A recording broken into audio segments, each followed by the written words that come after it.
usually it's too busy. I'm on the public right of way this Monday. Green's being cremated or something, whatever, today. There's a couple of numpties over there took their shot and they shouldn't really have done. So I was walking across, but if they hadn't pulled it to the left, it wouldn't have probably looked so close. I think I heard one of them go into the pond as well. I just leave them to it. Anyway, Moor Park golf course. And as I say, not very busy today.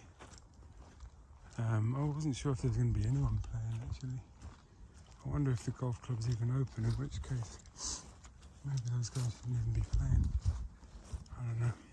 Don't really know how it works. But yeah, it's a nice spot. And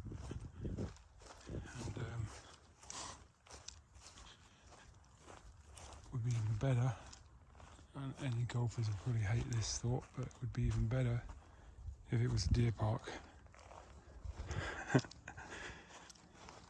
So you can wander freely over all of it. Just because it's so nice. I mean, if I owned a place, I'd probably, or maybe I would make it a deer park.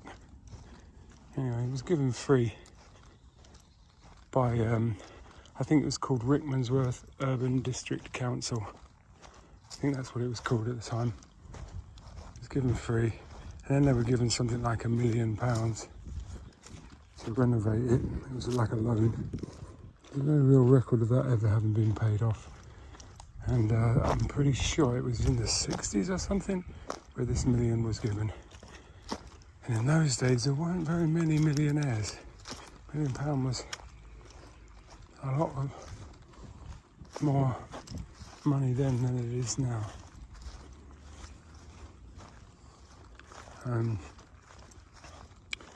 But anyway, it doesn't look particularly renovated. The historic stuff in there is looking a little bit delicate. So I think somebody probably just siphoned the money off at the time. And as I say, no record of it ever being paid back because it was a loan, although the property was given to them. And the renovations was a loan. Now, I've been told that from some very reliable sources who I've worked with over the years, getting to the bottom of all kinds of planning and rights of way type issues that are prevalent.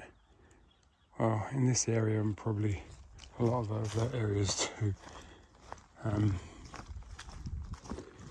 And whilst some people may think, oh, so what?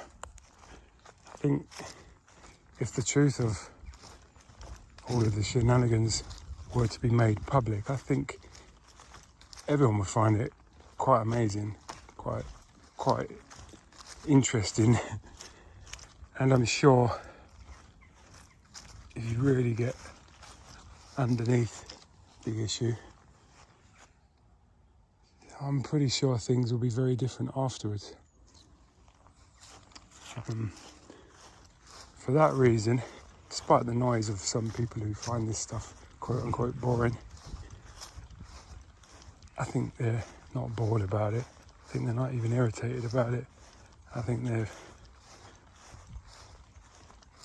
gone robotic about it, you know, where the being himself goes unconscious, but the machinery still walks the body around the planet. And the handling for that, no matter how far after the event it comes, is to remove the source of that unconsciousness, that apathy.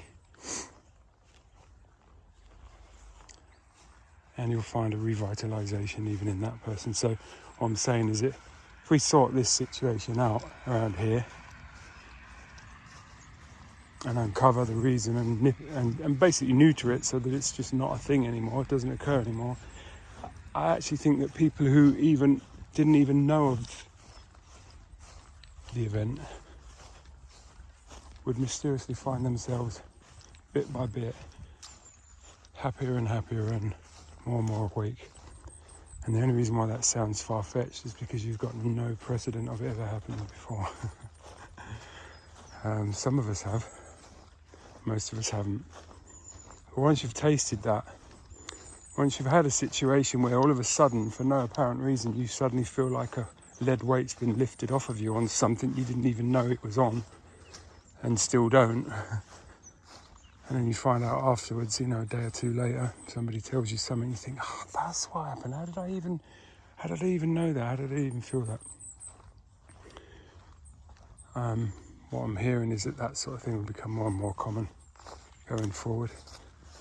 I think it's already started to happen, but we'll just have to see, won't we? In the meantime, it's a very nice place, and all right, fine, let it go on being a golf course. But I just think any continuing systemic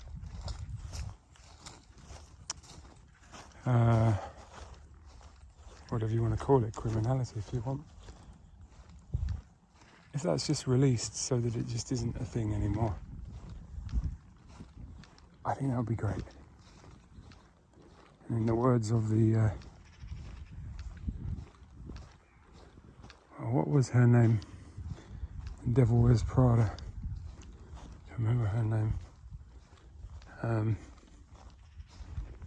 Anyway, what I want to say in her words, I saw it the other day. Actually, maybe I get slaughtered for this, but I liked it at the time for different reasons. But watching it now, I think it's very well put together, very well understood. It's part parody, part respect, part parody, part homage. I think that was just the job. And yeah, anyway, in the words of the dragon at the helm of that movie, that's all.